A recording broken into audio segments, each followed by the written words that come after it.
Friends, हम बात कर रहे हैं movie Major Grom Plague Doctor के बारे में। मूवी की स्टार्टिंग में दिखाया गया है कि कुछ छोटे बच्चे डॉग्स के पीछे भाग रहे होते हैं। वो उसे मारने की कोशिश करते हैं। अचानक से वहां एक लड़की आ जाती है उस डॉग को बचाने के लिए। जैसे ही वो लड़के लड़की की तरफ कदम बढ़ा रहे होते हैं तो यहाँ पर 20 साल बाद का सीन दिखाया जाता है, जिसमें एक आदमी बहुत जोर से भागता हुआ नजर आता है।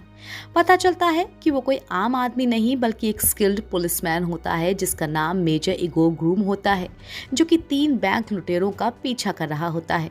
उन 3 बैंक लुटेरों ने हॉकी मास्क पहना होता है और वो कार से भाग रहे होते हैं। यहाँ पर इस पुलिस वाले की एक खासियत थी, वो फ्यूचर की पॉसिबिलिटी को बहुत अच्छे से सोच लेता था और यहाँ पर भी अपना सोच विचार करके वो एक कदम उठाता है, लेकिन लुटेरे भागने में कामयाब हो जाते हैं।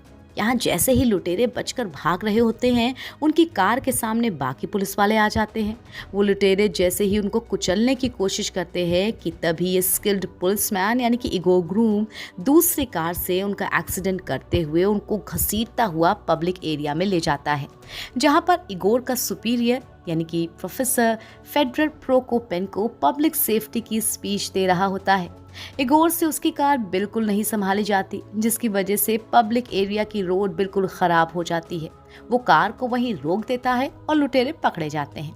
वहीं दूसरी ओर इगोर का बॉस यानी कि फेडोर ये सीन देखता है तो इगोर को अपने ऑफिस में बुलाता है और कहता है कि तुमको एक टीम की तरह काम करना चाहिए, अकेले नहीं। इगोर उसको मना कर देता है। हालांकि इगोर को एक टीम में काम करना पसंद नहीं होता, वो सब काम अकेले ही करना चाहता था। फिगोर उसको बहुत सुनाता है और उसकी रैंक को भी वापस ले लेता है। वहीं दूसरी ओर हम देखते हैं कि एक अमीर लड़का जिसका नाम किरील है, उसकी आज कोर्ट में सुनवाई होनी है क्योंकि उसने एक अनाथ लड़की का एक्सीडेंट किया था। हालांकि किरील को इगोर नहीं पकड़ा था और देखा जाए तो सब सबूत भी किरील के खिलाफ थे, पर कोर्ट उसे फिर भी रिहा कर देता है। ये सब देख के उस लड़की का भाई बिल्कुल भी सहमत नहीं होता। वो सबके सामने उसे मारने जाता है, लेकिन इगोर उसे ये करने से रोक लेता है। अब हम देखते हैं कि आईटी मिलेनियर और सोशल नेटवर्किंग फाउंडर सरगोई और उनके दोस्त ओलेग वोल्कम को, जहां सरगोई सारी पब्लिक को सोशल मीडिया के न्यूज़ अपडेट्स के बारे में बताता है। वो बताता है कि किसी का भी डेटा लीक नहीं होगा, कोई किसी भी साइट में जा सकता है, हर कोई म्यूजिक वीडियोस और मूवीज़ फ्री में देख सकते हैं, किसी को कुछ भी पे करने की ज़रूरत नहीं। वो सारी पब्लिक को अपने फ़ोन स्क्रीन में शेयर करके अपडेट दिखाता है। अचानक से उसके फ़ोन में नोटिफिकेशन आती है। वो नोटिफिकेशन किरील की रिहाई की होती है, जिसे सब लोग पढ़ लेते हैं। अब सरगेई से क्वेश्चन करने के लिए पूरी मीडिया उसके पीछे आ जाती है। वहीं उसका दोस्त ओलेग उसे बचाता है और दोनों घर चले जाते हैं, जहां सरगेई किरील की न्यूज़ से बहुत ज़्यादा गुस्सा होता है। वो कहता है कि ये वही लड़की और उसका भाई है, वो उसी अनाथालय से हैं जिससे हम लोग थे। वो कहता है कि किरील जैसे लोगों की वजह से निर्दोष लोग मारे जाते हैं और फिर बाद में इनकी ताकत और बढ़ जाती है और ये और ज़्यादा जुल्म करने लगते हैं। ये सब सुनकर ओलेग अपने दोस्त को कहता है कि अब ऐसा बिल्कुल नहीं होगा, किरील जैसे लोग मारे जाएंगे।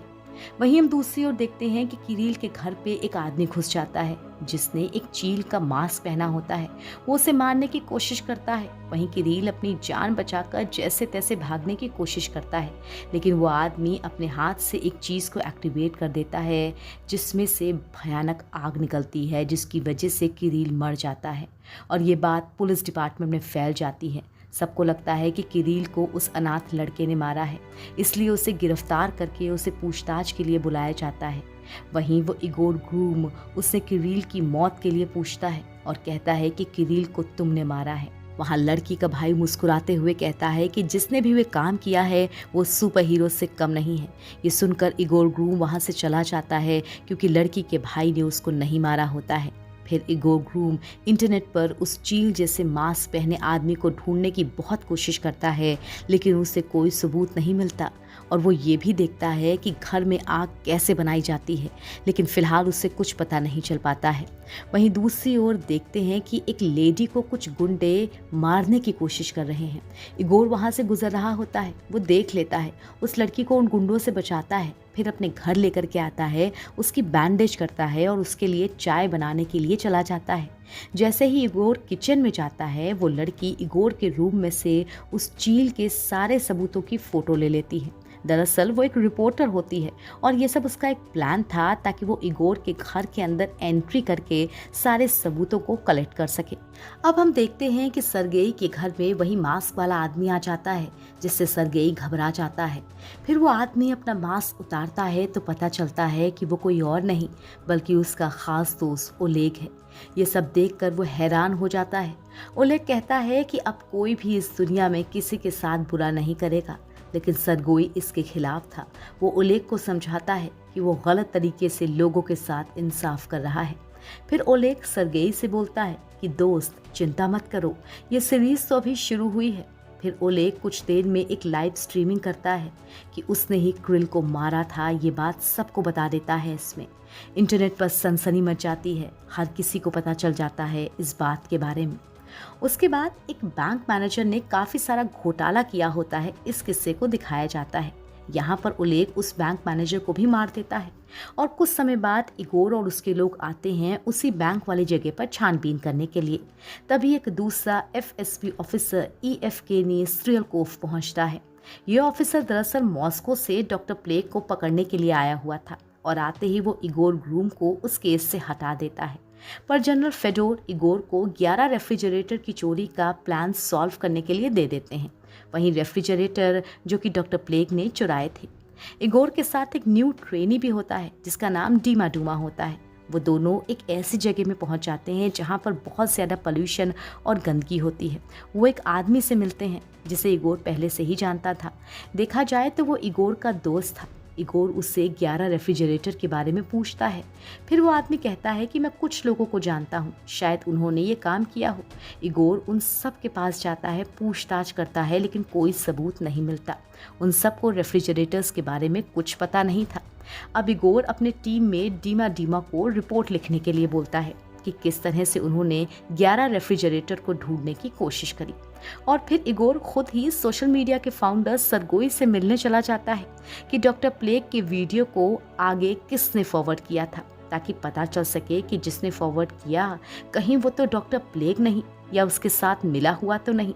पर सरगेई कहता है कि ये जाना इम्पॉसिबल है क्योंकि इसे सेंट्रल इंक्रिप्शन नेटवर्क से आगे भेजा गया है जो कि किसी भी पर्सन का डेटा ट्रैक और सेव नहीं करता है। अब इगोर पुलिस स्टेशन आ जाता है और डीमा डूमा ने भी रिपोर्ट ऑलरेडी लिख ली थी। वो उसकी रिपोर्ट देखने के लिए मांगता है। वहीं डीमा इगोर को फोर्सफुली एक वीडियो दिखाता है जिसमें वही रिपोर्टर होती है जिसको इगोर अपने घर लाया होता है। ये वही लड़की थी जो कि रिपोर्टर थी, इगोर के घर आई थी। यहाँ पर प्लेग डॉक्टर का स्केच लेकर वो भाग गई थी। वो रिपोर्टर न्यूज़ में सभी को प्लेग डॉक्टर के बारे में इगोर के स्केचेस दिखा देती है। ये सब देखकर इगोर उसके घर चला जाता है और उसके आने से पहले ही उसके घर पर उसका वेट कर रहा होता है। रिपोर्टर कहती है कि ये मेरा काम है, रिपोर्ट्स कलेक्ट करो और लोगों को उनके बारे में बताओ। इगोर ने उसका लैपटॉप पहले से ही पानी में डाल दिया था जिससे उसके सारे कलेक्शंस खत्म हो गए थे। फिर वहीं दूसरी ओर डॉक्टर प्लेग को दिखाते हैं जो कि एक आदमी को उसकी फैमिली के साथ मार देता है जिसने एरिया में कचरा साफ नहीं करवाया था, जिसकी वजह से लोग बीमार हो रहे थे। वो उस फैमिली को कचरे के साथ ही जला देता है। ये बात मीडिया में फैल जाती है। डॉक्टर प्लेग इतना फेमस हो जाता है कि लोग उसकी नकल करने लग जाते हैं और उसके जैसा मास्क पहनने लग जाते हैं। वहीं दूसरी ओर सरगेई फिर से अपने दोस्त ओलेग को समझाता है कि ये सब बंद कर दो। वो ये भी कहता है कि अगर वो ऐसा नहीं करेगा तो वो उसके फॉलोअर्स को बंद करवा देगा, वो सोशल मीडिया का सर्वर ही बंद कर देगा। लेकिन ओलेग पर इसका कोई असर नहीं पड़ता है। फिर वहीं हम देखते हैं डीमा डूमा इगोर से मिलने उसके घर जाता है। वो कहता है कि ये प्लेग डॉक्टर सभी अमीर लोगों को मार रहा है। वो कहता है कि दुनिया में बहुत से अमीर लोग हैं, हमें पता कैसे लगेगा कि डॉक्टर प्लेग के लिए इस दुनिया का नेक्स्ट अमीर आदमी कौन हो सकता है।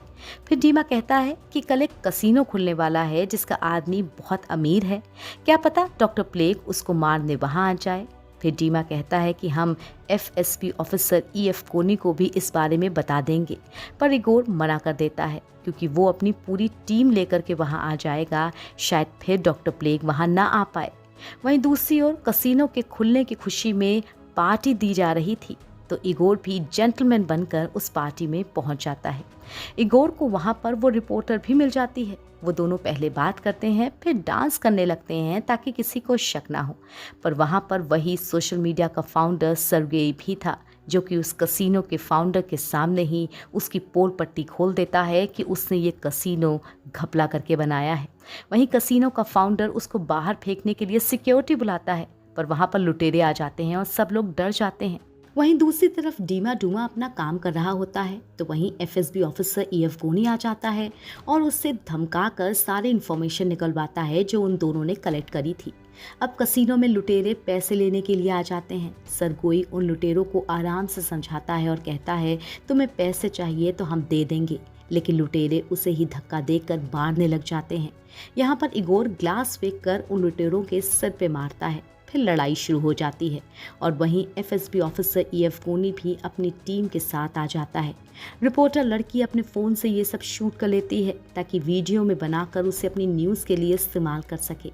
यहाँ पर सरगोई इगोर को उसकी जान बचाने के लिए थैंक्स बोलता है और सरगोई कहता है कि अगर तुम्हें हेल्प की ज़रूरत होगी तो मुझसे बेझिझक कॉन्टैक्ट करना।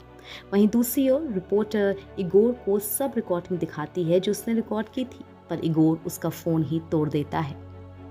वहीं पुलिस स्टेशन में एफएसबी ऑफिसर ईएफ गोनी इगोर को पुलिस की नौकरी से निकाल देता है क्योंकि उसके मना करने पर भी उसने प्लेग डॉक्टर के केस को सुलझाने की कोशिश कर रही होती है। जब इगोर अपने घर जाता है तो फेडोर भी वहां आ जाता है। वहीं दोनों अपना दुख शेयर कर रहे होते हैं। इगोर कहता है कि लोग धोखेबाज होते हैं, वहीं फेडर उसको समझाता है कि तुम्हें अकेले नहीं रहना चाहिए। अगर तुम्हारे पीछे तुम्हारी फैमिली होती, तुम्हारे दोस्त होते, तुम्हारी वाइफ होती तो तुम्हें इतनी ताकत मिलती कि तुम उस दुश्मन को पकड़ पाते। इस बात को इगोर थोड़ा ज़्यादा सोचता है। फिर वो उसी रिपोर्टर के घर जाता है और उससे अपनी सारी गलतियों के लिए माफ़ी मांगता है। वो उसको एक फ़ोन भी देता है जो उसने उस पार्टी में तोड़ा था और लैपटॉप देने के लिए भी प्रॉमिस करता है। अगले दिन इगोर के पास एक लेडी का फ़ोन आता है। वो उस अनाथालय से बात कर रही थी जिसमें सरगेई पला बढ़ा था। वो दोनों भाई बहन भी वहीं रहते थे जिनका कोर्ट में केस चला था। वहीं इगोर को पता चलता है कि सरगेई अनाथालय के बच्चों के लिए पैसा भेजता रहता है और उसका ओलेग नाम का एक दोस्त भी था जो बाद में सेना में भर्ती हो गया और लड़ाई में मारा गया। इगोर को वहाँ सरगेई के बचपन की ड्राइंग्स और स्केचेस भी मिलते हैं जो कि डॉक्टर प्लेग की तरह थे। वहीं लेडी उसको बताती है कि सरगेई का कॉन्ट्रैक्ट होल्ड इंटरनेशनल से था जो दुनिया के सबसे ताकतवर हथियार बनाती है। ये सब सुनकर इगोर समझ जाता है कि सरगेई ही डॉक्टर प्लेग है जिसने होल्ड इंटरनेशनल की हेल्प से डॉक्टर प्लेग का कॉस्ट्यूम बनवाया था।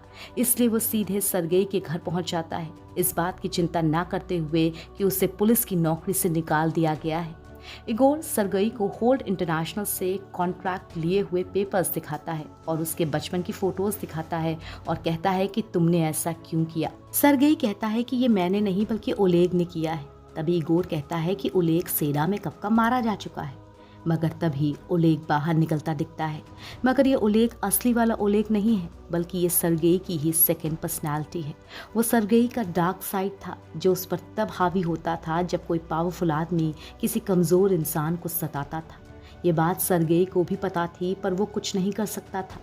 ठीक से समझे तो ओलेग का कैरेक्टर सरगेई में घुस जाता था और उस पर हावी होने लगता था। इसीलिए सरगेई ने कसीनो के फाउंडर को सबके सामने बुरा भला बोला था। अब सरगेई इगोर को प्लेग डॉक्टर का कॉस्ट्यूम पहनाकर अपनी नेक्स्ट टारगेट वाली जगह पर छोड़ देता है। देखते ही देखते सबको ये समझ में आ जाता है कि इगोर ही डॉक्टर प्लेग है।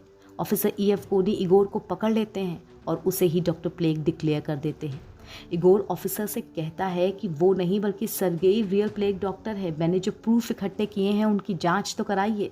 पर ऑफिसर ईएफ गोनी ऐसा नहीं करते और ये बात पब्लिक में फैल जाती है जिससे पब्लिक प्लेग डॉक्टर को छोड़ने की मांग करती है क्योंकि उनके लिए वो रियल हीरो था। अब इगोर को जेल के अंदर डाल दिया जाता है। यहाँ पर वही रिपोर्टर वकील बनकर उससे मिलने के लिए आती है। वो इगोर की हेल्प करना चाहती है पर इगोर साफ मना कर देता है कि उसे मदद की कोई ज़रूरत नहीं। रिपोर्टर को पता था कि इगोर मना करने वाला था, इसीलिए वो डीमा से हेल्प लेती है, उसे बाहर निकलवा देती है। वो तीनों कार से फेडोर की गैराज में आ जाते हैं। सब जल्दी से डीमा को बंद कर देते हैं क्योंकि पिछली बार डीमा ने ऑफिसर ईएफ गोनी को सारा प्लान बता लिया था, इसीलिए इस बार वो कोई रिस्क लेना नहीं चाहते। इधर फेडोर की बुलेट लेकर सीधा सरगेई के घर पहुंच जाता है। वहाँ पर लड़ाई स्टार्ट हो जाती है जिसमें डॉक्टर प्लेग कमज़ोर पड़ जाता है तो वो अपने वर्चुअल असिस्टेंट से लाइव स्ट्रीमिंग करने को बोलता है कि डॉक्टर प्लेग पकड़ा गया और आप सब लोग भी डॉक्टर प्लेग हो। इसीलिए आपको दुनिया को बुरे लोगों से बचाने के लिए इस लाइव स्ट्रीमिंग को सुनकर बाहर आना चाहिए। और ये बात देखकर पूरी पब्लिक भड़क जाती है, दंगे होने लगते हैं, अच्छे लोग बुरे लोगों को मारने लगते हैं। जिस लड़की को कोर्ट में न्याय नहीं मिला था उसके जज को भी मार दिया जाता है। दूसरी तरफ सरगई इगोर की तरफ आग प्रोड्यूस करने वाली ट्यूब को फेंकता है। वहां पर फिर से दोनों के बीच लड़ाई शुरू हो जाती है।